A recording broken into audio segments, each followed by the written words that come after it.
While President Donald Trump has really gone out of his way to downplay his previous relationship with Jeffrey Epstein, a new expose by the New York Times really does detail how close they actually were before they had their big falling out. Now, Cenk, I'm curious if you're surprised by any of this. No, of course not. So look, as you're gonna see in this story, Trump and Epstein weren't casual acquaintances. They were peas in a pod.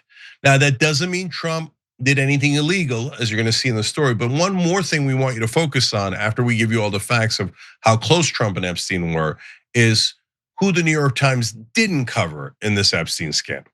Well, in this particular article, they have covered a series of Epstein-related stories, and some of them do have to do with his relationship with Israel. But this one in particular has to do with Epstein's relationship with Trump. And the first thing I need to get out of the way, because it is important. Look, the Times claims that they found absolutely no evidence based on the evidence they have access to that implicates Trump in any abuse or trafficking of minors. Okay, so let's just get that out of the way. That being said, there were certainly some serious allegations against him that have not been proven in court, but nonetheless, we're gonna go through some of them. Now, what they did find though, and this is without a shadow of a doubt, is that Trump's relationship with Epstein was much closer than he would have us believe. So beginning in the late 1980s, the two men forged a bond intense enough to leave others who knew them with the impression that they were each other's closest friend. In fact, even after Epstein had a falling out with Trump, apparently he still had a framed image of Trump and Melania in his home, which I think is strange. Now, the two also talked at least 3 times a week. I mean, I love my best friend. Okay, I would do anything for her, and I'm not exaggerating. I don't talk to her 3 times a week. Okay, but he would talk to Epstein at least 3 times a week during the mid to late 1990s, according to one of Epstein's assistants from that period.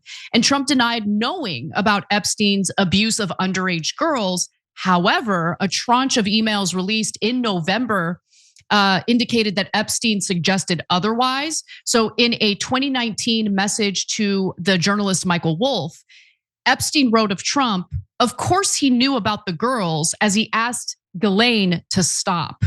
Now, understand we don't have the full context of Epstein's remarks, but clearly he's saying that Trump was privy to the fact that minors were involved in some of these parties and get-togethers. Now, former model Stacey Williams also spoke to the Times and said the following, that basically he thinks that, oh, hold on, let me actually back up a little bit because there was a notable difference in the correspondences between Epstein and Trump versus Epstein and others. So as the Times notes, with other men, Epstein might discuss tax shelters, international affairs, or neuroscience, right? With Trump, he talked about sex. And so former model Stacey Williams told the Times that, quote, I just think it was trophy hunting. And in recent years, Williams has accused Trump of groping her at the Trump Tower in 1993. Trump has denied the account. She also says, I think Jeffrey liked that he had this Sports Illustrated model who had this name and that Trump was pursuing me. And that was the other thing that really stood out in this piece. Like Trump and Epstein were very close. You could tell that they were buddy-buddy. However, they were also in constant competition with one another. There was a lot of like jealousy, a lot of competing. So it was like more of a frenemies type situation, but they were obviously close. They were hanging out all the time. Yeah, this is not in dispute. Look, the only people left doubting this are the like diehard Trump heads, right? And they think everything is fake news. The only person telling the truth is Donald Trump. Their energy prices went down $10,000. Their drug prices went down 600%. Those are the only remnants left that still believe this. I'm gonna read the same quote I've read probably 100 times on the show. This is definitive. Trump said publicly in 2002, I've known Jeff for 15 years. Terrific guy. He's a lot of fun to be with. It's even said that he likes beautiful women as much as I do. And many of them are on the younger side. So did Donald Trump and Epstein hang out and try to have sex with young women. And by young, I don't mean underage, just young overall, attractive, etc. Definitely, definitely. If they were not underage, would it be a problem? Look, you could have different morality on that, but it is what it is, and I really wouldn't care at all about it, right? Yeah. And so did Trump go underage? Seems so far from what we know, all accounts are that he didn't, except that one comment from Epstein in one of the emails where he says Trump is spending a couple hours with Virginia Giuffre at Epstein's house.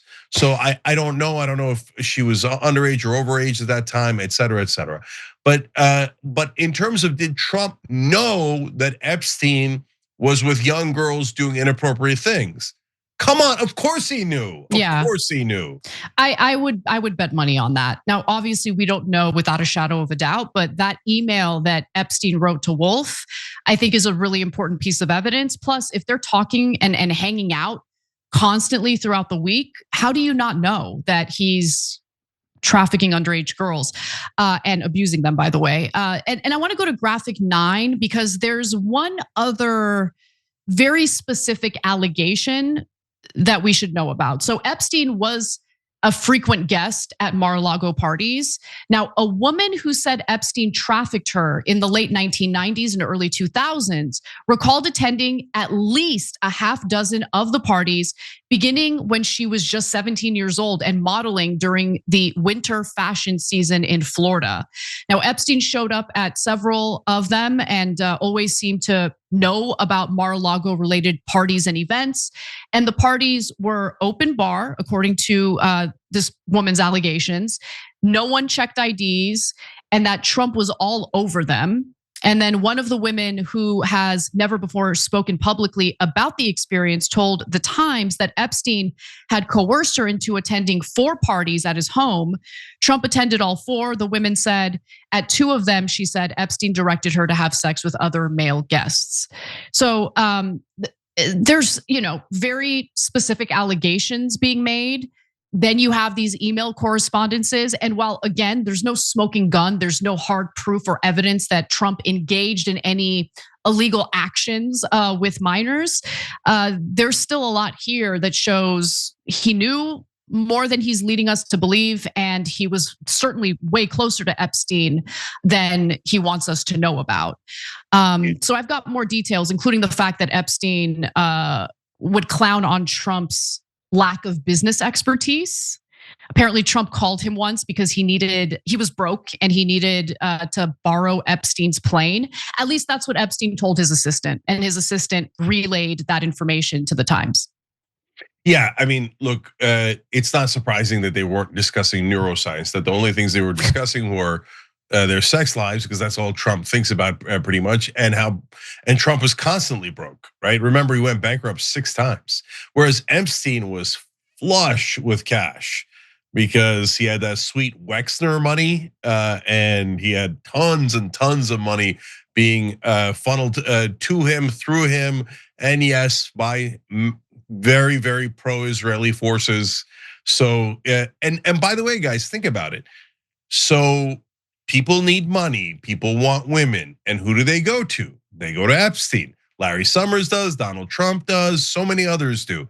And then all of a sudden, Epstein has tremendous power over all those people.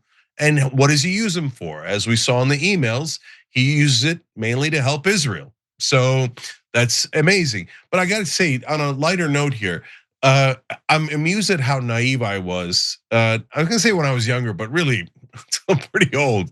Because when I was younger and I saw these, like on TV, you see these parties of the rich and the famous, whatever. And it seems like there's all these gorgeous women, and you get rich and famous, and you're gonna get gorgeous women. And I thought that's because, yeah, it makes sense. Women are attracted to that, whatever. No, half the time they're paying them. Oh, it's I didn't know that. Like these rich people parties, I've got no interest in them at all, ever. Like even if it's like totally okay and there's nothing shady, like it's just that crowd is not appealing to me at all. But I do want to just share one other thing and then move on to some of the images that have been released by Democrats in the House Oversight Committee, never before seen images. So let's move over to graphic 7 here, because there were some other allegations. For instance, in November of 1993, Trump's chosen pageant contestants flew in from around the world for a week of events at his properties in New York and Atlantic City. At one point, Trump's former business partner, Jill Harth, said in her lawsuit, she sued him for sexual assault, later dropped it and dated Trump, which is weird. But anyway, Trump demanded that she provide him with access to a 17-year-old Czech contestant. So we don't know whether or not she complied and gave Trump access to a 17-year-old. And to be honest with you, just reading into Hart's background, I don't really find her to be a believable person. I'm just gonna put it out there. But nonetheless, that's what she claimed. But so far, in terms of illegality, I haven't seen any of that in this piece that's been proven. There are allegations that certainly would indicate, he engaged in illegality, but they have to be proven in court. The one other thing that I'll mention is there was a lot of gross discussion taking place, which I think is par for the course. I feel like you guys talk about nasty stuff like this behind the scenes. You tell me if I'm right or wrong. So one example is, Epstein would force his assistant to listen to Trump as he said some pretty gross and degrading things about women he slept with, because he enjoyed watching his assistant get uncomfortable. So he would put Trump on the speakerphone. And so the assistant, this is graphic 6, remembered one call in the mid 1990s in which the two men discussed how much pubic hair a particular woman had and whether there was enough for Epstein to floss his teeth with. On another, Trump told Epstein about having sex with another woman on a pool table, which I have no problem with. That's totally fine. But the weird pubic hair thing is, that's not for me, it's for other people. Yeah. I don't know how I got thrown under the bus here about oh, you guys, what am I doing? It's the locker room talk, if you know what I mean. Yeah. No. Putting kidding aside, is there locker room talk between guys? Of course, right? Yeah. Is it about disgusting pubic hair that Clarence Thomas and Epstein and Trump apparently talk about? No, not to my knowledge. But our stories are exchanged. That's normal. Every time you ring the bell below, an angel gets his wings. Totally not true, but it does keep you updated on our live shows.